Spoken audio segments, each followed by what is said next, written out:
I want to tell you about a day that didn't seem like anything special.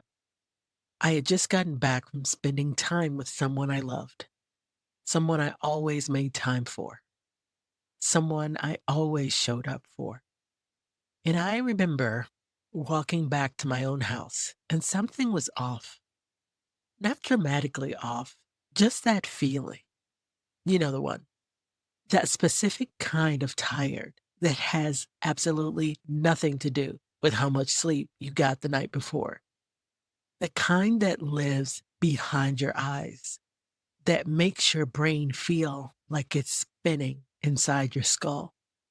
I felt craven, desperate, like something had been taken, and I couldn't tell you exactly what it was or when it happened. I wanted to run, screaming down the street, kick off my shoes, just go anywhere that wasn't inside that feeling. I sat down at my kitchen table. I opened my laptop and started typing. I couldn't even tell you why. I didn't even have a plan. I just knew that something had a name and I needed to find it. And I found it. Two words that stopped the spinning.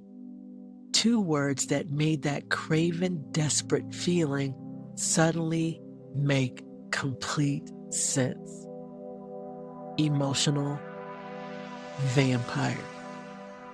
This is Rage Against the Audacity. Before you had the word, here's what everyone thinks about but never says out loud.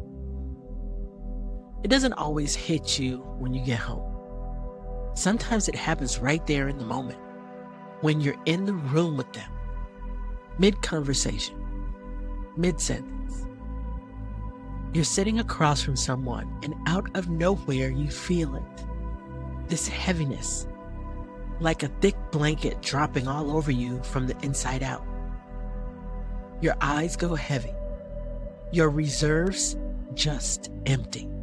Smoothly, completely, thoroughly, like someone reached in and quietly dimmed the lights into darkness. And you're still sitting there, nodding, still present enough to play the part, but something in you has already left the building. And when it does follow you home, it comes in like a fog, dense, slow, and total.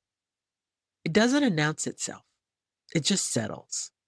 And somewhere inside the fog, you lose your bearings, lose your sense of direction, lose that thread back to yourself and who you are when nobody's pulling at you. The exhaustion has a depth to it that regular tire doesn't seem to have. Regular tired, you sleep that off. This kind, it sits in your bones. Your body is heavy, but your mind won't stop. And underneath it all is this quiet disbelief. How did this happen?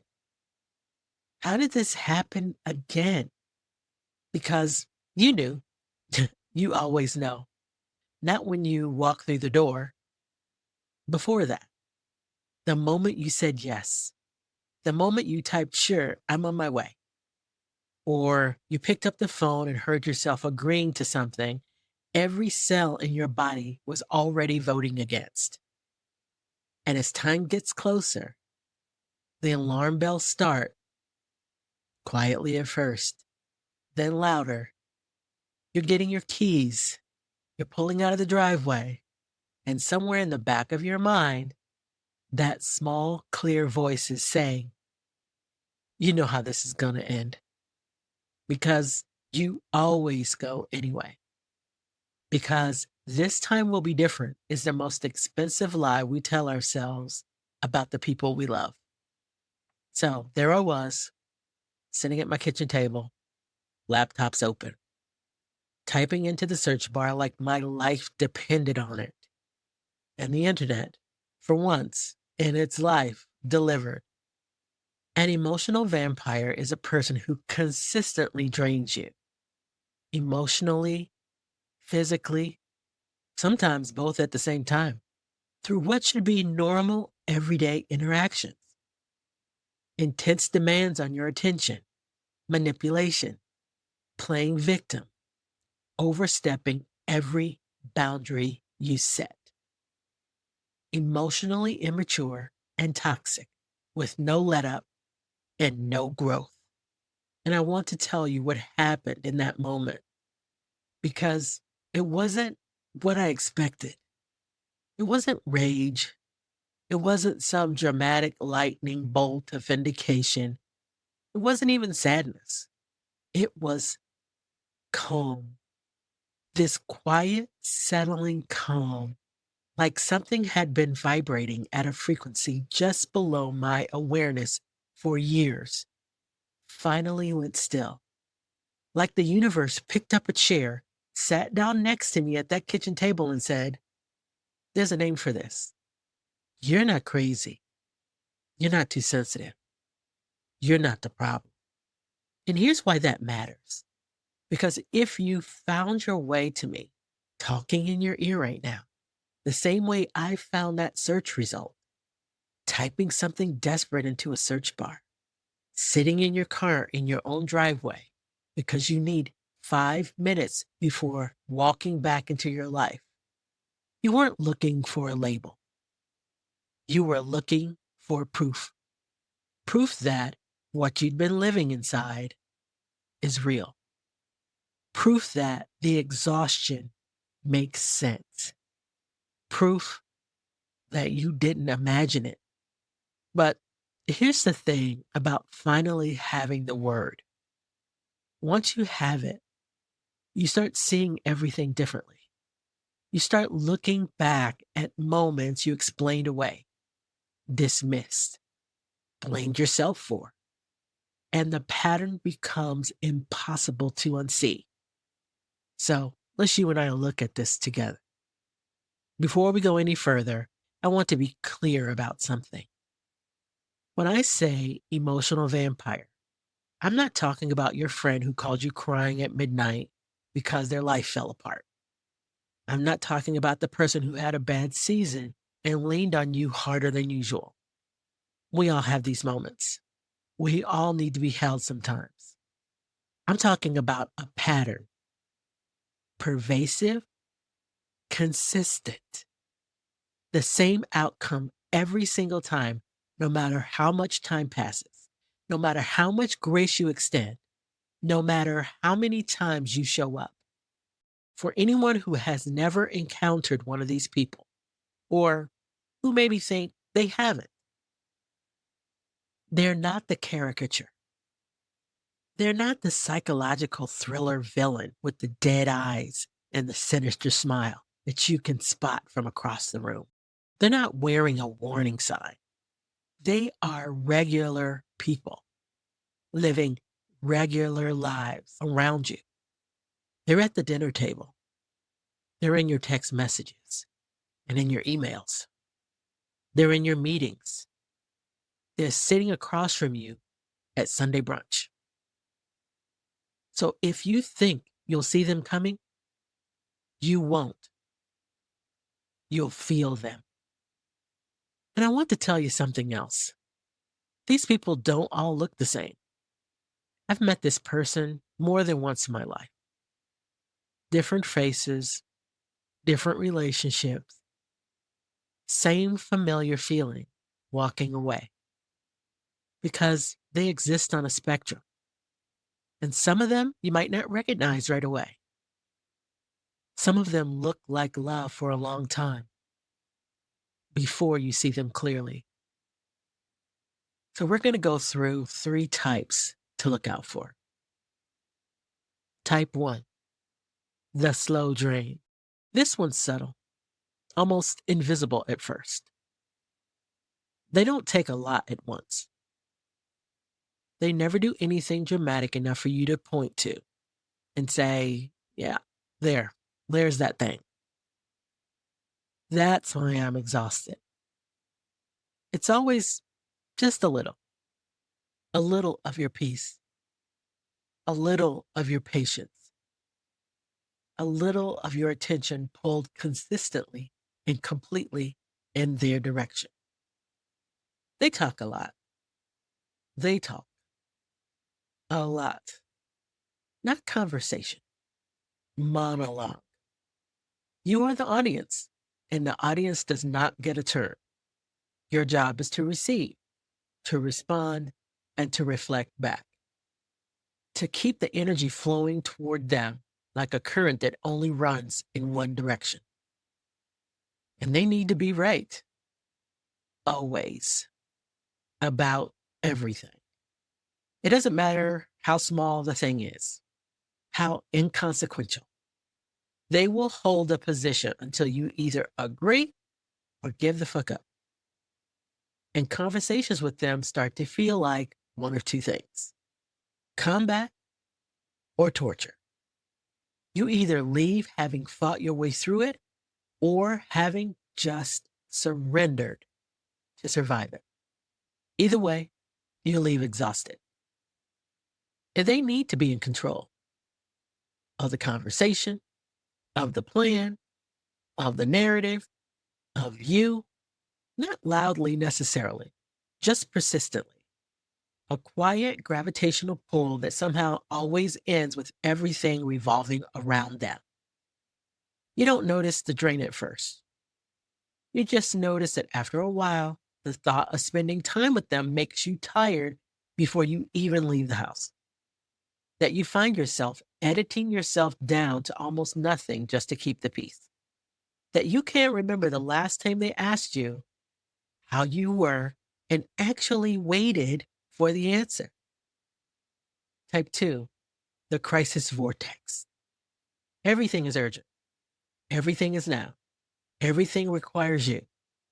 Their highs are your job to celebrate. Their lows are your job to absorb. Their problems are your problems. Their emergencies are your emergencies. You become the on-call, emotional 911 dispatcher for their entire existence. And the calls never stop. What makes this one particularly exhausting is the chaos feels real in the moment. Because, sometimes it is real. Sometimes the crisis is legitimate.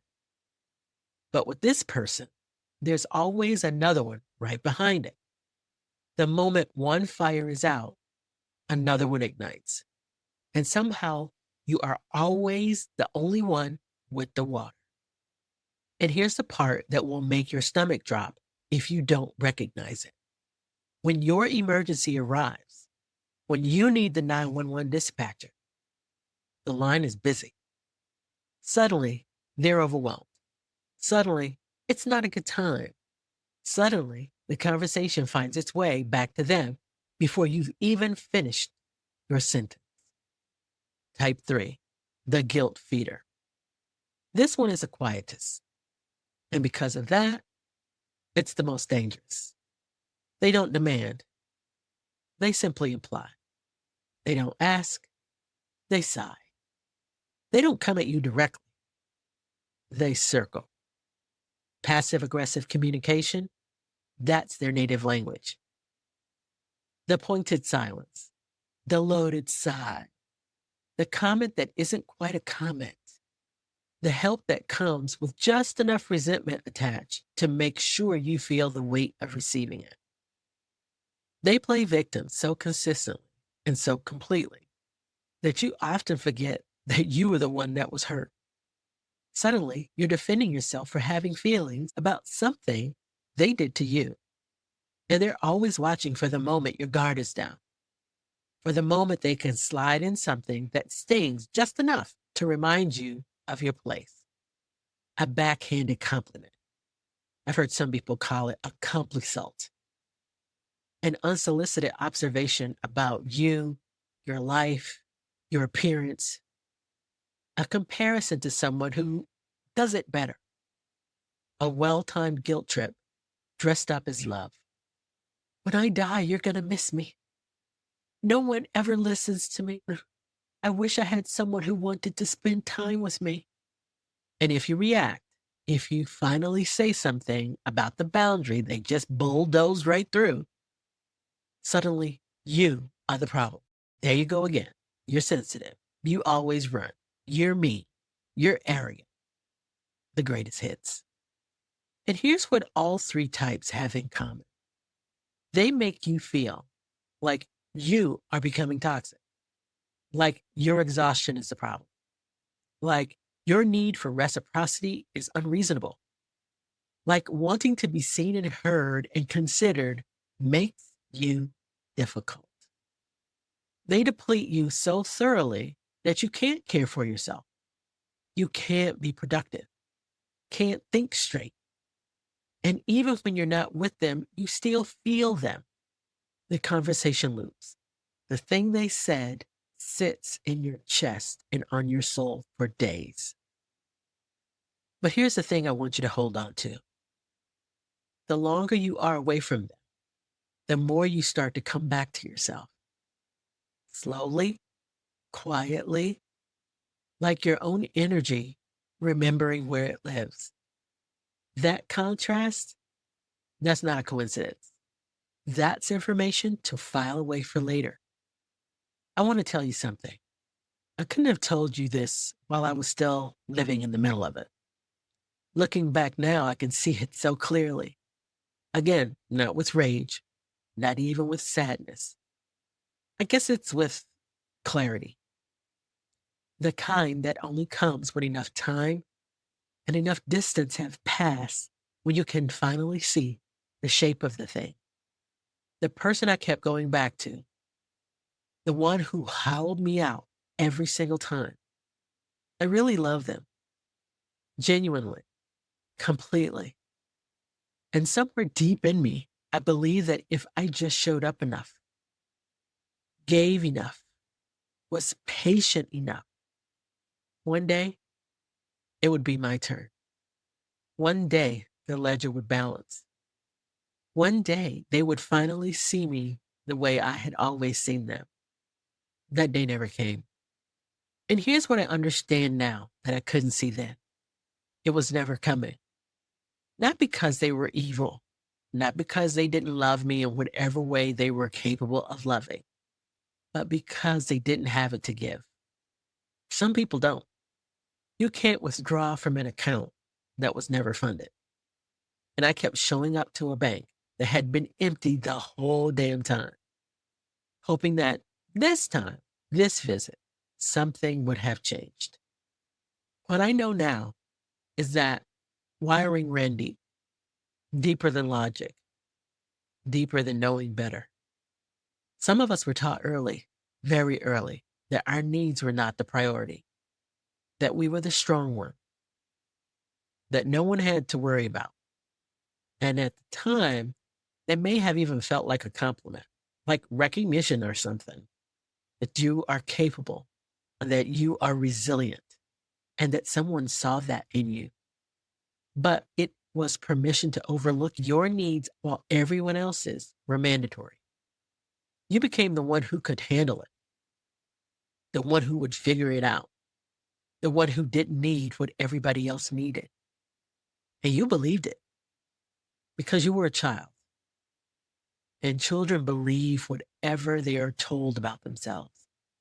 So you grew up reaching for the version of that person that existed in the space between who they were and who you needed them to be. Reaching for the moment they would finally turn around and see you standing there, having held everything together, having shown up every single time, and say, I see you. I'm sorry. It's your turn now. That moment's not coming. After you pass through the rage, after you get through the bitterness, just grief. And grief is the only response to that. Not bitterness, not rage, just grief. For the relationship that should have been there. For the child who deserved more. For all the times you walked back through your own front door carrying something that was never yours to carry. But here's what I also know: the fact that you kept showing up, that you kept hoping, that you love someone that completely, even when it costs you that much, that's not your weakness. That's the most human thing about you. We are wired to want to be seen by the people who were supposed to see us first. And wanting that doesn't make you foolish, it makes you human. You deserve someone who could meet it. It's time for the Audacity Files. This segment usually has a little more heat to it, a little more fire. But today's file doesn't call for that. Today's file calls for something quieter, because the audacity I want to talk about right now isn't loud. It isn't dramatic. It doesn't announce itself. This audacity happens slowly, over years, so slowly you almost miss it entirely.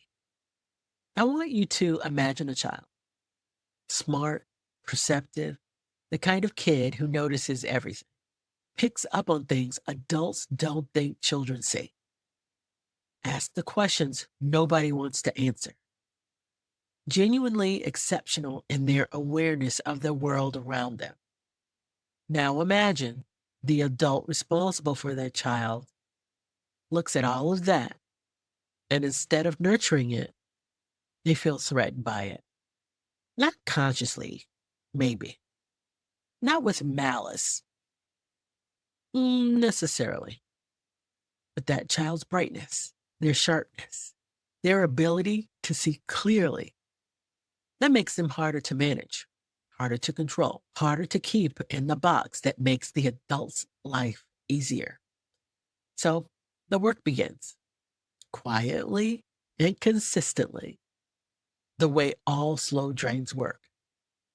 The child starts hearing things, not in one dramatic conversation. It's over time. It's a drip by drip situation. You're too much. You're too difficult. You're mean. You think you're so smart. You should be a lawyer because you like to argue. Why can't you just be easy? And because this child is a child and children believe what they're told about themselves, they start to adjust. They make themselves smaller. They dim their light a little. They learn that their awareness is not an asset here.